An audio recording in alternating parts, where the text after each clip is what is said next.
Hello bachcho, let us read the question, and the question is, if rank is a number associated with a matrix which is the highest order of non-singular submatrix, then prove that if the matrix A is given y plus A, B plus B and C, A y plus B C and A B y plus C has rank 3, then y should not equal to minus of A plus B plus C and y should not equal to 0.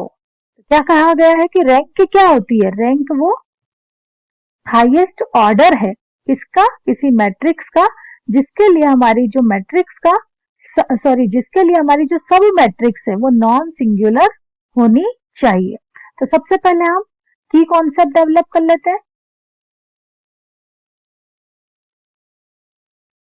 ठीक है, तो हमें पता है कि कोई matrix non singular कब होगी. तो हम लिखेंगे if a matrix is non-singular, that means है ना, determinant of A should not equal to 0. तो उसके determinant की वैल्यू कभी भी 0 के इक्वल नहीं होगी. ठीक है, तो हमें ये कहना है कि जो मैट्रिक्स है उसकी रैंक क्या है? 3 है, और उसकी रैंक 3 तभी होगी जब वो इन दो कंडीशन को सेटिस्फाई करेगा. तो चलिए ले लेते हैं. सबसे पहले हम given matrix A is equals to y plus A, B and C, A y plus B, C, A B y plus C. ठीक है, तो यहां देखिए A की वैल्यू निकाल दी है, तो हमें मॉड ऑफ A निकालना है. ठीक है, हमारे लिए if it is a non singular है ना, तो इसकी मॉड ऑफ ए की जो वैल्यू है वो नॉट इक्वल टू 0 होना चाहिए. तो इसका मतलब mod of y plus A B C A Y plus B C A B Y plus C की वैल्यू जो है नॉट इक्वल टू 0 होना चाहिए. चलिए तो देखिए, सबसे पहले हम डिटरमिनेंट को सॉल्व करते हैं. तो देखते हैं, ऑपरेशन इसमें अप्लाई करते हैं. Let us suppose C1 tends to C1 plus C2 plus C3, that will give us, ये हो जाएगा हमारा C1 में C2 को प्लस कर देंगे तो y plus A plus B plus C, y plus A plus B plus C and y plus A plus B plus C. Second column will remain same, B, y plus B, B, C, C, y plus C. ठीक है, तो हम क्या कर सकते हैं, first column से y plus A plus B plus C को कॉमन ले सकते हैं.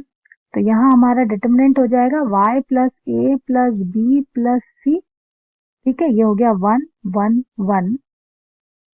सेकेंड कॉलम में हमारा B, y plus B, B, और ये है हमारा C, C, y plus C. और क्या चल रहा है हमारा, यहाँ हम लिखेंगे शुड नॉट इक्वल टू 0. तो y plus A plus B plus C, sorry थोड़ा एक ऑपरेशन और लगा देते हैं हम, है ना, 1 1 1 मिल ही गया हमें, तो हम अप्लाई करते हैं R2 tends to R2 minus R1 and R3 tends to R3 minus R1.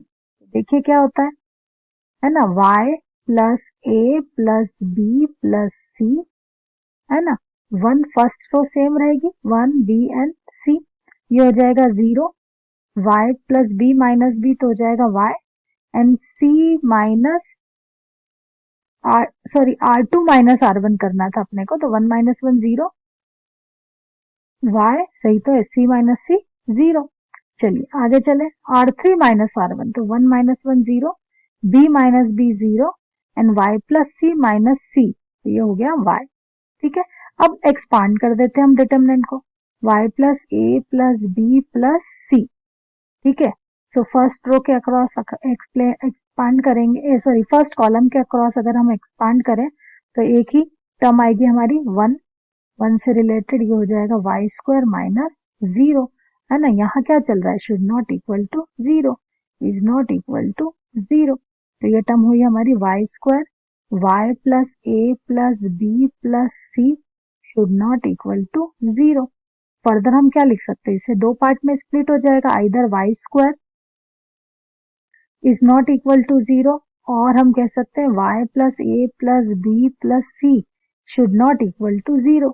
अगर इसे सॉल्व करें तो ये हो जाएगा y is not equal to minus times of a plus B plus C. ठीक है, और यहाँ y स्क्वायर को सॉल्व करें तो ये हो जाएगा y is not equal to 0।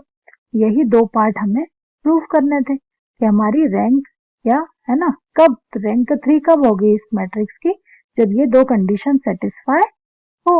I hope this is clear to you. Thank you.